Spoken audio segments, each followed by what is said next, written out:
On this video, we're going to explain some questions, not all, of the practice midterm that we have on quizzes. We're going to jump in with question number 1. This is an open response question. So the first step is to isolate the absolute value. So we're going to subtract 7. So I want to rewrite this up here on the side. 6. Absolute value 2y minus 8 equals 12. So the next step to isolate the absolute value would be to divide by 6. Divide by 6. We will have absolute value of 2y minus 8, close absolute value equals 2. And now once it's isolated, the next step is to do the positive situation and the negative situation. Now remember that the positive situation is writing it exactly the way it is, without the absolute values. The negative situation, same thing, 2y minus 8, but you're supposed to flip the inequality. It's an equal sign. If you flip the equal sign, it'll still say equal, and also change everything on the right side. Change the signs of everything on the right side. So we're going to solve both of these. Plus 8, we will have 2y equaling 10, which means that y equals 5. So that's one answer. Over here, we have plus 8.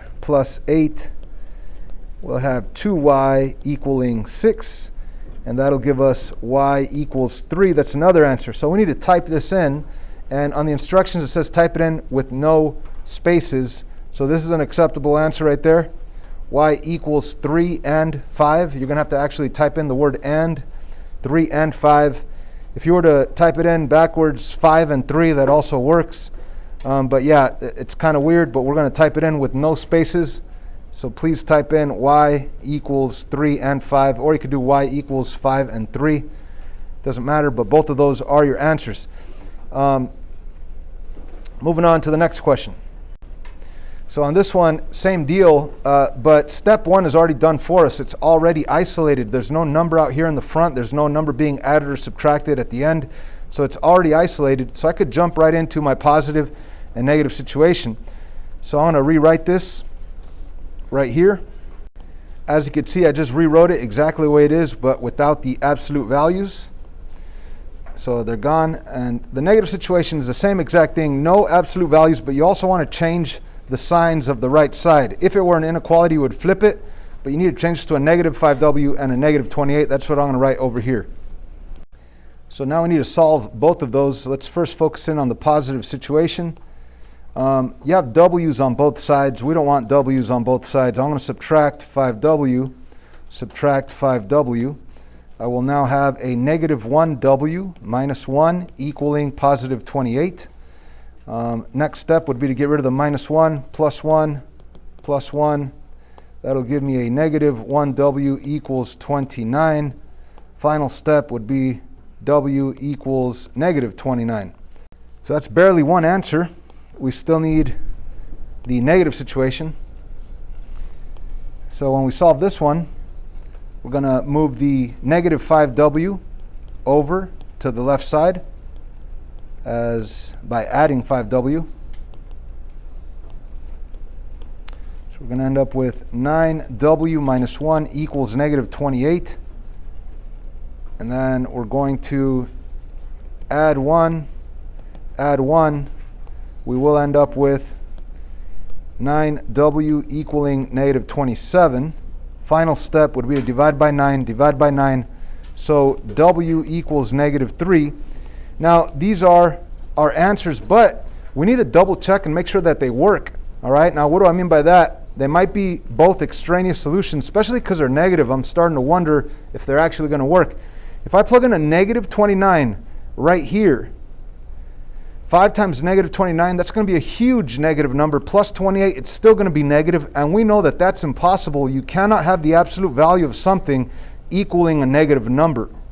So that makes this one extraneous. So that's not an actual answer. Negative 29 is not an actual answer. So please don't type that in. Now negative 3, even though it's negative, when you plug it in, 5 times negative 3 is negative 15, plus 28, that goes back to positive, and we know that that could work. You want it to be positive. If you actually plugged it in, negative 3 right there, and a negative 3 right there, when you plug it in, 4 times negative 3 is negative 12, minus 1 is negative 13. The absolute value of negative 13 is positive 13. And over here, negative 15 plus 28, that's also positive 13. This one does work. This one did not. So this is the real and only answer. So you would type in W equals negative 3 with no spaces between your terms, or you could just type in negative 3, and that should work. So it's very important to check your answers. So on this question, they're asking us to graph this function. It's an absolute value function.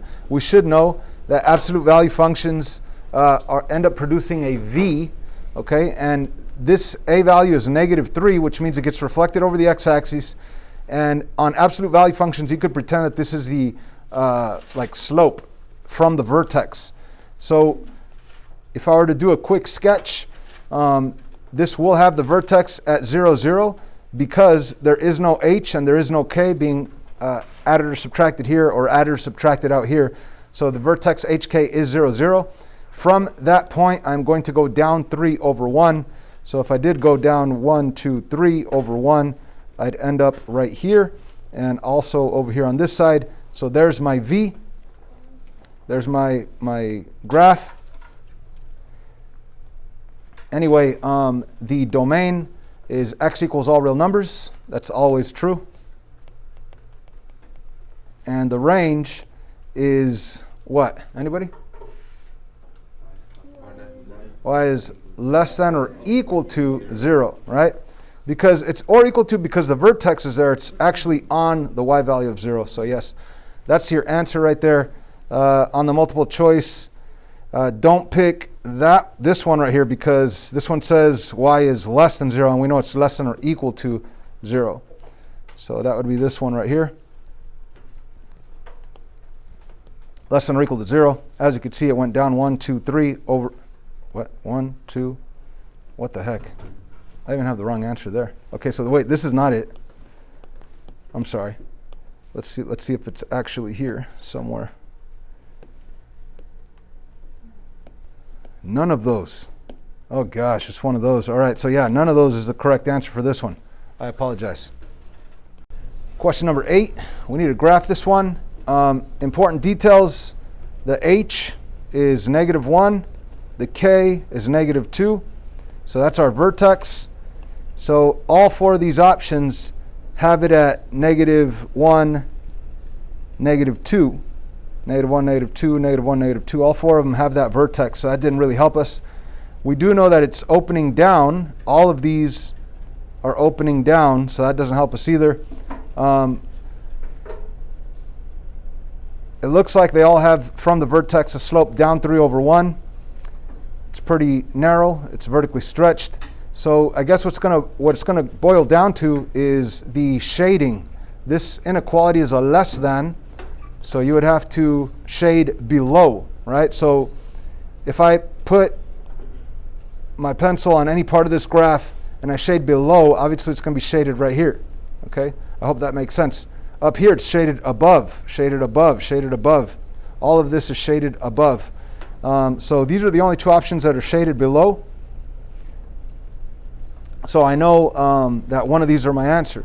Now the question is, does this inequality have a solid line underneath it? The answer is no, which means that the graphs should not be solid. So if I zoom in, I can't zoom in enough so it could be clear here, but this one is a solid one, which would be incorrect. This one's dotted. I hope you could see that. But anyways, that is your answer for this question. Next question, describe the transformations. And instead of me reading through the options, let's just go through this. Whenever you have a minus sign, what does that mean? Reflects over the x-axis. And then what is this? Vertically compressed, because it's a fraction that's less than 1. And just to re-emphasize this, anytime you multiply a number by a fraction that's less than 1, it's going to cause it to shrink, right? 20 times 1/2, it becomes 10. That's a compression. It gets smaller, right? Anytime you multiply anything by a number that's greater than 1, it's going to grow. It's like stretches. So if it's a value that's a fraction that's less than 1, then it's going to compress. That's a vertical compression. If it's a number greater than 1, even if it is a fraction, if it's a value greater than 1, then it's going to be a stretch because it causes it to grow. Anyways, reflects over the x-axis, vertical compression by 1/2, and then it shifts 4 units to the left. That's right. And you don't go up or down because there is no k. So that would be the answer. Once again, vertical, it reflects over the x-axis, vertical compression of 1/2, and it shifts 4 units to the left. Let's move on to the next question. So on this next one, we have an absolute value equation. And step 1 to solving any absolute value equation would be to isolate it. So you don't want the -9 and you don't want the -2. Imagine if you had an equation that said -2x minus 9. What would you get rid of first, the -2 or the 9? The -9, right? So let's get rid of that -9 by adding 9, adding 9. We will now have -2 absolute value y plus or y minus 1. Close absolute value equals 6. Final step would be to get rid of that multiplication of -2 by dividing by -2, dividing by -2. And what we have here is the absolute value of y minus 1, close absolute value, equals -3. That is step 1 on solving any absolute value equation or inequality.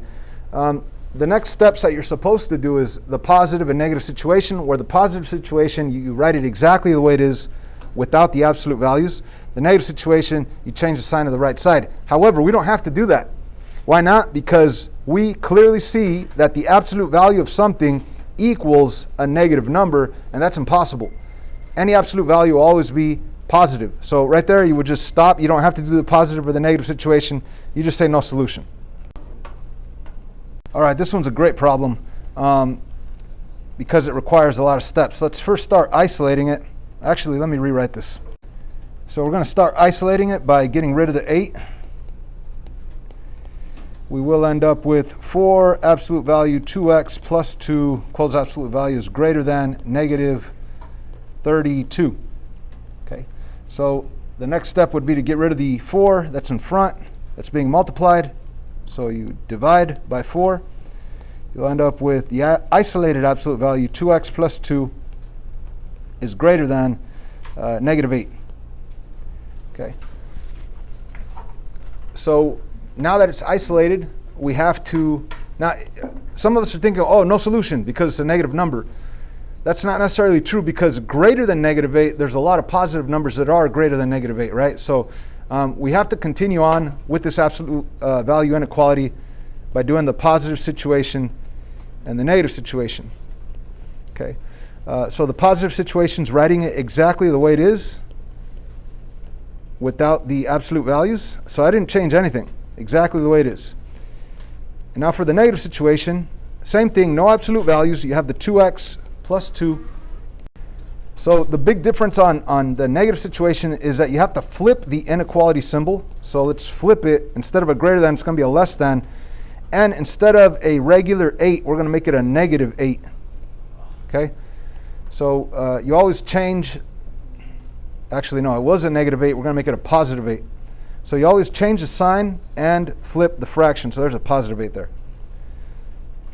Again, for the negative situation, we are going to flip the inequality and also change the sign. So we have these two situations. Let's now solve them. So we're going to subtract 2, we'll end up with 2x is greater than -10. Final step would be to divide by 2, giving us x is greater than -5.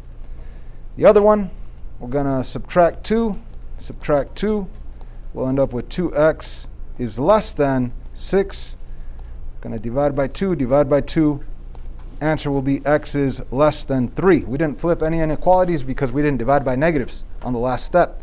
Anyway, these are our two answers, but we must go to a number line. And on the midterm tomorrow, you're going to have an open response, and you'll have a number line like this, but you need to put the numbers into the number line when you graph it. So we're going to put the smaller number on the left side. This negative 5, we're going to put it on the left side. That says x is greater than, and x is less than 3. We're going to put it, the 3 is bigger, so it's on the right side, and less than is to the left. So as you can see, it's an area that's together. So because it's an area that's together, you must type it in as a compound inequality. If the areas would have been apart, then you could have written this with the word or and then this. That would be 100% correct if the areas would have been apart. But since the areas are together, we have to write these guys together as a compound inequality. So if you did do the number line, it's already ready to go, because all you have to do is put the x in the middle. The negative 5 is already on the left side. The positive 3 is already on the right side. And all you have to do is put the less than symbols between the 5 and the x and the 3. So there is your compound inequality answer. Whoops. Alrighty. Well, let's move on to this last one. Which of the following, well, you can't even see it, but we want to write an equation that passes through this point and is parallel to this guy. Okay, so we're going to have to, I think it's a multiple choice. I think you'll be able to select it, but obviously on the actual midterm, you have to write it out. So what we have here is a point, x1, y1, and we also have indirectly provided to us with the word parallel to this guy. They're giving us a slope indirectly. So the slope that we're going to be using is what? 2, because parallel means same slope. Same slope. So m is 2. We don't even care about this equation anymore. I don't even need to look at it anymore. I know that I have this point and I have this slope, which means I could write it in point slope form. And point slope form is y minus y1 equals m parentheses x minus x1. And whenever you use point slope form, I recommend you rewrite it with blank spots. And then plug in your y1 value, which is 2, your m value, which is also 2, and your x1 value, which is 1. So I believe the multiple choice options will be in slope-intercept form, not point slope form. So we'd have to distribute 2 times x is 2x, 2 times negative 1 is negative 2, bring down the equal sign, y minus 2 equals that stuff. Final step would be to get y by itself by adding 2 and adding 2.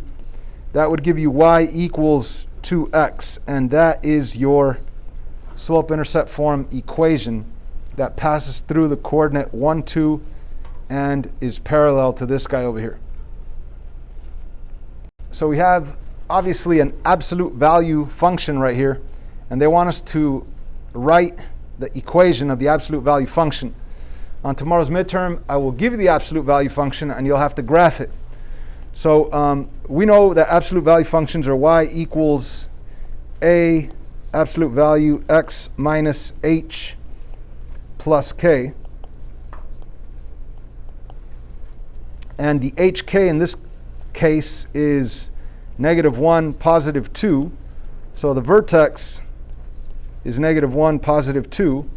So when we plug this h value in here, ultimately it has to look opposite. So if you want to rewrite it with blank spots, it'll say x minus a negative 1, but we know that minus a negative is going to end up changing to positive. So inside here we will have x with a plus 1. The k value on the outside will be plus 2. So all we need to worry about now is that a value. And remember, the a value on a parabola, you have to use a pattern 1, 1, 2, 4, 3, 9. But in this case, the a value is kind of like the slope from the vertex. So what is the slope here?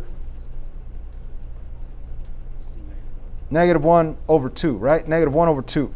So that's what we need out here in the front. Negative 1 over 2. And ladies and gentlemen, this is the correct absolute value equation that represents this graph.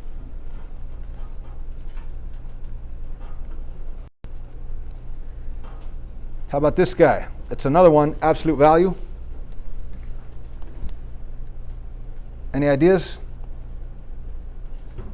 Let's begin with that, with the vertex being negative 2, negative 1. Okay. Value is negative 3. The a value is negative 3. Great. A value is negative 3 because from here to here it's going down 1, 2, 3 over 1 or down 1, 2, 3 over 1 this way. So yeah, the a value, which is kind of like slope on absolute value functions only, is negative 3. So we're ready to write the equation. We have y equals negative 3, open absolute value x minus h, which would be a minus minus 2, which becomes plus 2, close absolute value, and then plus k. You could put plus negative 1, but it's better to just put a minus 1. And there is your absolute value equation that produces this graph.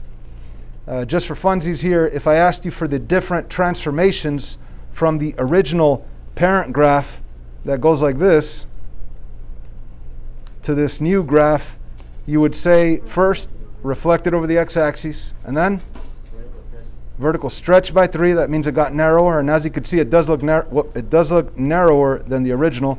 And then finally, it shifts 2 to the left and 1 down. 2 to the left, 1 down. All right, so that was just a little bonus. That wasn't part of this question, but oh, what do you know? We're talking about transformations now. All right, so on this one, we want to go from the original parent graph. That's a parabola, regular U-shaped curve that has the coordinates 1, 1, 2, 4, 3, 9, and that's the pattern that we use when we do have a parabola, and we modify that pattern at times. But if I were to ask you for the different transformations, what's the first thing that you would say? Reflects over the x-axis, and you know what? Let me just write it down. And of course, you're going to have to write this down tomorrow. What's the next thing that happens? Vertically stretched.